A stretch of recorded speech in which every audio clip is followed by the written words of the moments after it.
Wisdom of Psychology presents 11 interesting psychological facts about human behavior. Have you ever wondered why we think, feel, and behave in the ways that we do? It's a source of fascination for many. After all, the way our minds function has a lot to do with how we do things and how we are. Human behavior, brain function, and mental processes have been studied extensively.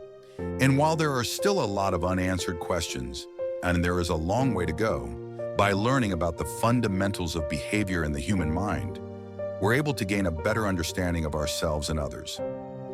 In this video, we have gathered some truly interesting facts about the psychology of human behavior that will help better understand why we think, feel, and behave in certain ways. Let's jump right in. Number 1. Things that happen to us in early adulthood. Stay with us long term. Have you ever noticed how often older people talk about their early 20s?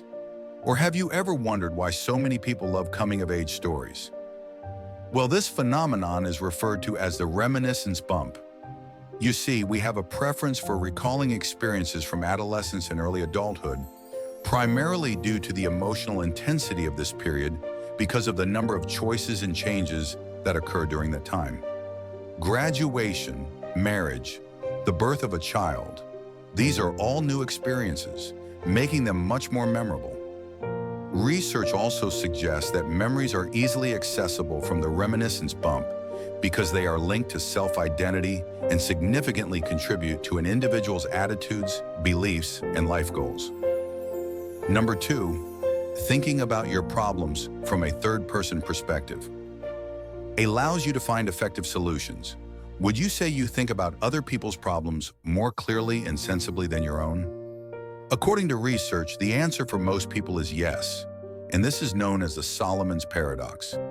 People, regardless of age, are more likely to think more rationally while contemplating someone else's difficulties than when addressing their own problems. That said, a self-distancing strategy can eliminate this bias. So the next time you're faced with a personal dilemma, practice your reasoning skills by taking a step back and considering your situation from an outsider's perspective. Number 3, those most incompetent are the least aware of their own incompetence.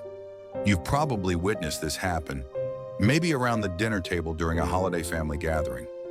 During the meal, an extended family member begins talking about something, claiming to be right, and everyone else is foolish, ignorant, or just plain wrong. This person's lack of knowledge is obvious to everyone in the room. Yet they continue to ramble on, blissfully unaware of their own ignorance. This is called the Dunning-Kruger effect, a cognitive bias in which people think they are smarter and more capable than they actually are. Their poor self-awareness and low cognitive ability leads them to overestimate their actual capabilities. Number 4, hostile people tend to own more aggressive dogs. Research shows that anger, aggression, and hostility are more common in the personality of owners of stereotypically violent breeds. Could it be possible that people choose dogs that are an extension of themselves? We typically select friends and partners with similar interests and tendencies. So, why not pets? Perhaps, but other factors may also influence people's aggression and their choice of violent breeds. For instance, those who are socially isolated, have fewer visitors, or live in high-crime neighborhoods are more likely to be under chronic stress, possibly making them more aggressive, and thus they would be more inclined to pick a guard dog, such as a Rottweiler or Pit Bull. Number 5, daydreamers are more creative. Do you tend to get in trouble for daydreaming in class or during a meeting at work? Mind wandering is often viewed as a negative trait, but it's not necessarily the case. In fact, daydreaming may indicate intelligence and creativity. According to research, high measured intelligence and creativity go hand in hand with high levels of mind wandering. What's more, frequent daydreamers not only tend to score higher on IQ tests, but their brains also appear to be more efficient. Yes, some people have more efficient brains than others, which translates into an increased capacity to think, and as a result, their brains may wander when performing easy tasks.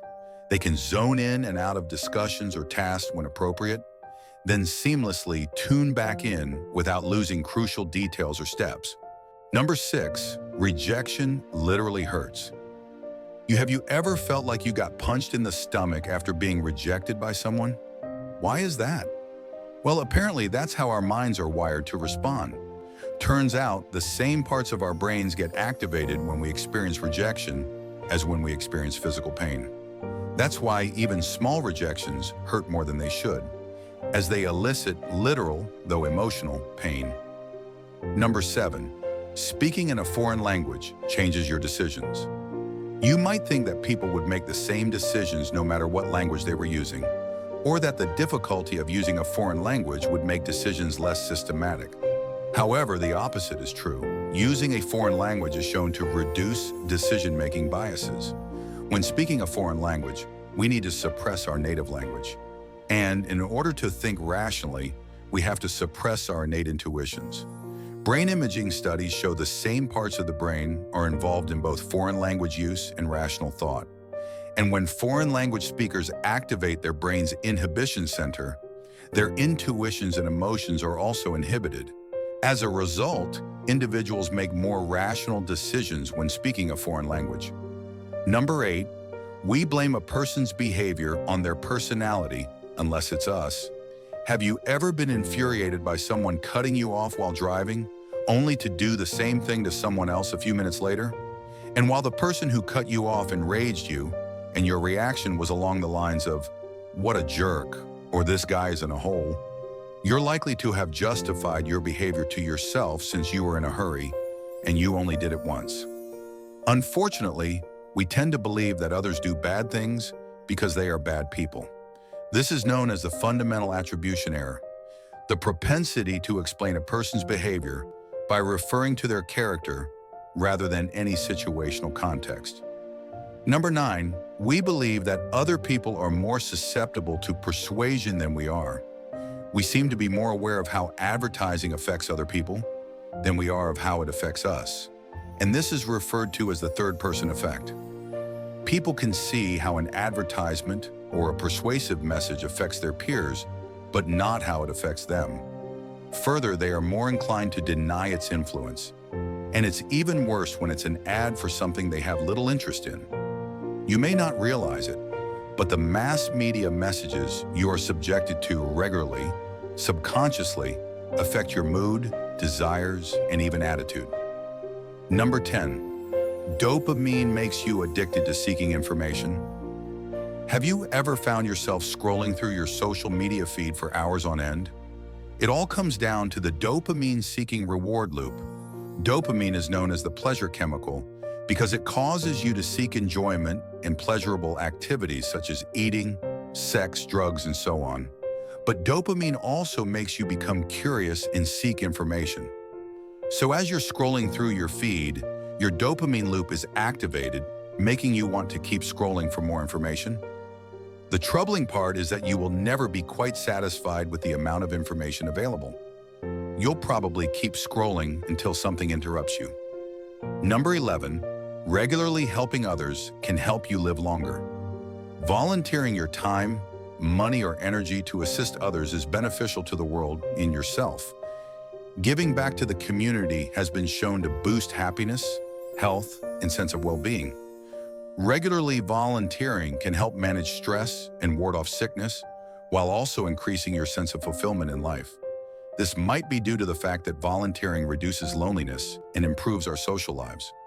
Moreover, psychologists have found that those who volunteer frequently tend to live longer than those who don't participate in such activities. Now, even though these facts are fascinating and reveal a lot about human nature, keep in mind that most of them were discovered after conducting research with small groups of people. Nevertheless, they do provide a fantastic way to raise questions and begin digging into the mysterious world of psychological research. If you enjoyed this video, give it a thumbs up and share it with your friends so we can keep making them. For more videos like this, hit the subscribe button and remember to click on the notification bell. Also, be sure to check out our other videos as well. Thanks for watching.